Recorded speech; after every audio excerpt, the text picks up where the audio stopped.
ఏదో రకంగా సంపాదన ఉంటేనే మైండ్ ఫ్రీగా ఉంటుంది. అండ్ మనం ఉన్న ఫీల్డ్లోనే అయితే మనకి ఇంకా డైవర్షన్ ఉండదు. జాయిన్ అయిపోయాను. సెకండ్ అటెంప్ట్ ఈసారి మెయిన్స్ కూడా అవ్వలేదు మేడం. ప్రిలిమ్స్ అయిపోయింది కానీ మెయిన్స్ అవ్వలేదు. నేను చేసిన బిగ్గెస్ట్ సివిల్స్లో మిస్టేక్ ఏంటి అంటే, నేను చిన్నప్పటి నుంచి స్కూల్ రిజెక్టెడ్ మేడం.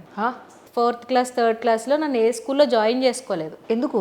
ఏ మ్యాథ్స్ రావట్లేదు, ఏమి రావట్లేదు. 4th క్లాస్కే ఏమి రావట్లేదు మేడం. అసలు ఎడిషన్ అడిగితే రాదు.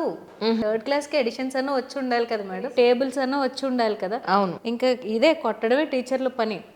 ఇంకా అలా ఇలా కాదు అని చెప్పి మా నాన్నగారు ఊరు వదిలేసి ఒక టౌన్కి షిఫ్ట్ అయ్యి అక్కడ ఎక్కడైనా చదివిస్తే ఏమన్నా వృద్ధిలోకి వస్తామేమో అని ఎంత కింద మీద పడ్డారో చదువు కోసం.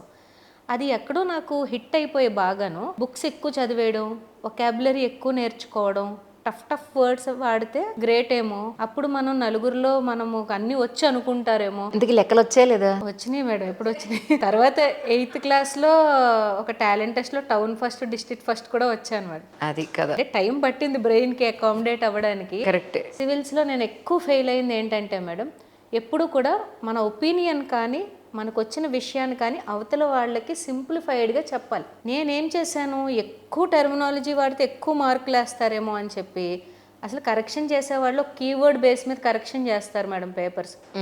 నేను అసలు చదివేవాడికి అర్థం అవ్వే అంత స్కోప్లో కూడా అంటే వాళ్ళు కమ్యూనికేషన్ వాళ్ళకి అర్థమయ్యేది కాదు.